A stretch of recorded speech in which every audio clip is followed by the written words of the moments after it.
इंतजार कर रहा था। बाकी सारी औरतों को उनके बच्चे पहले ही मिल चुके थे। जैसे ही वो पहुंची, पूरा काफिला चलने लगा। मगर अब जो मंजर था वो सबको हैरान कर गया। आते वक्त सब लोग हलीमा सादिया की बीमारी और उनके सुस्त गद्दी से परेशान थे, मगर अब वापसी पर हर कोई देख रहा है कि उनकी वही गद्दी इतनी तेज रफ्तार से दौड़ रही है कि काफिले के तेज तर्रार घोड़े भी पीछे छूट गए हैं। हलीमा सादिया के लिए अब जानवर को रोकना मुश्किल हो रहा है, जबकि आते वक्त उसे चलाना मुश्किल था। कभी 2 कदम चलती और फिर थक कर रुक जाती, मगर अब मंजिल पर पहुंचने से पहले ही दौड़ रही है। जनाबे हलीमा यह देखकर हैरान और परेशान कि ये कुछ देर में कैसा मोर्चा पेश आ गया। फिर जब दोपहर का वक्त आया और खाना खाने का वक्त हुआ, तो अगला अजीब मंजर सामने आया। वो ऊंटनी जिसके थन से इतना भी दूध नहीं निकलता था, एक आदमी पेट भर के भी ना पी सके, इतना दूध उस ऊंटनी के थन से निकल रहा था कि पूरे कबीले में सबको पिलाया गया और फिर भी दूध खत्म नहीं हो रहा था।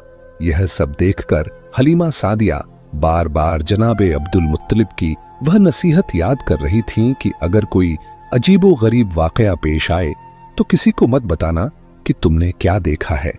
इस बच्चे के दुश्मन बहुत ज्यादा हैं। जनाबे हलीमा अपने जानवर पर सवार चल रही थीं, मगर अब तक खुद यह तय नहीं कर पा रही थीं कि आखिर इन तमाम वाकयात का मतलब क्या है।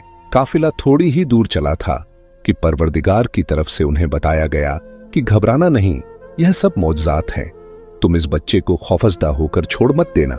जनाबे हलीमा काफिले से कुछ आगे थीं कि सामने से हिरनों का एक झुंड दौड़ता हुआ आया, मगर हैरत की बात यह थी कि वह झुंड रुक गया। हिरन की फितरत के खिलाफ जो इंसानों को देखकर भाग जाता है, वो अब रुका खड़ा था।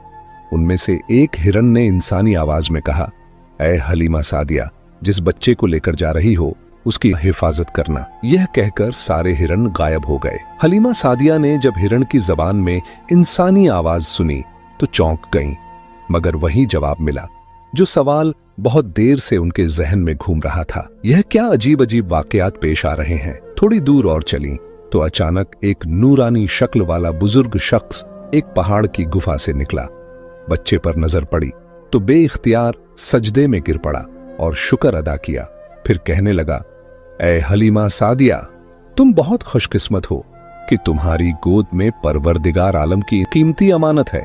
इसकी हिफाजत और एहतराम करना यह कोई मामूली बच्चा नहीं। यह कहकर वो बुजुर्ग गायब हो गया। जनाबे हलीमा का जानवर जैसे जैसे काफिले से आगे बढ़ता, कभी कोई जानवर बात करता, कभी कोई बुजुर्ग इंसान आकर वसीयत करता, कभी दरख्त की शाखें झुक जाती, कभी बादल से कोई आवाज